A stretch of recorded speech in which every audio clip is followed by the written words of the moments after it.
N'est-ce pas une chose extraordinaire qu'après Esdras, le sabbat ait perdu sa place, qu'il ait été négligé, mis de côté, méprisé et ignoré?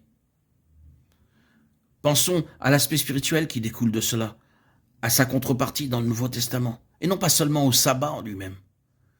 Nous remercions Dieu pour le jour du sabbat comme un point important dans le temps ici-bas.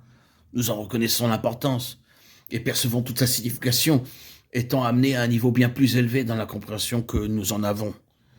Nous sommes conduits à percevoir que le sabbat représente en type le côté historique de la fin des œuvres de Dieu, le moment où il entre en jouissance de son repos, dans la personne du Seigneur Jésus.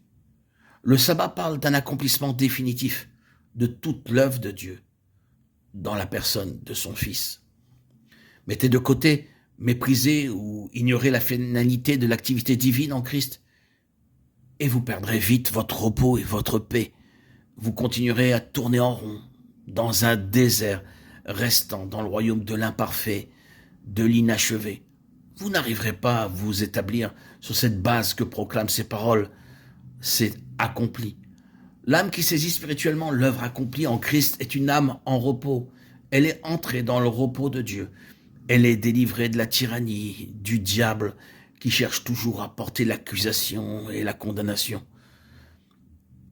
Bien que l'œuvre de Christ étant achevée proclame qu'il n'y a plus de condamnation, toute cette introspection inquiète et fiévreuse, cette analyse de soi, cette habitude de tout rapporter à soi, cet état d'âme jamais en repos, jamais sûr, ni certaine de rien, tout cela vient de ce que le sabbat a été négligé.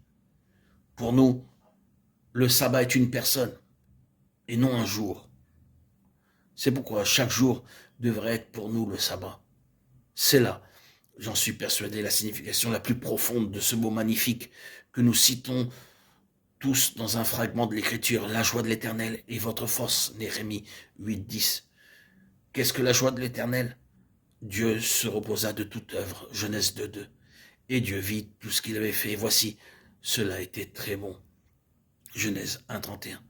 Tout cela se trouve inclus en Christ, par son œuvre accomplie sur la croix. Dieu a contemplé la nouvelle création en Christ et il a dit, cela est bon. La joie de l'Éternel est votre force. La finalité de la satisfaction de Dieu est en Christ. Méprisez ou manquez cela, et vous perdez votre repos du sabbat, le repos de votre cœur. Il en était ainsi au temps de Néhémie.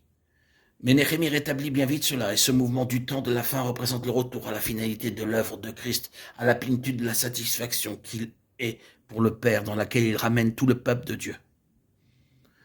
Oh, bien-aimé, l'importance de cela ne pourra jamais être sous-estimée, car c'est précisément contre cela que l'ennemi est si farouchement opposé.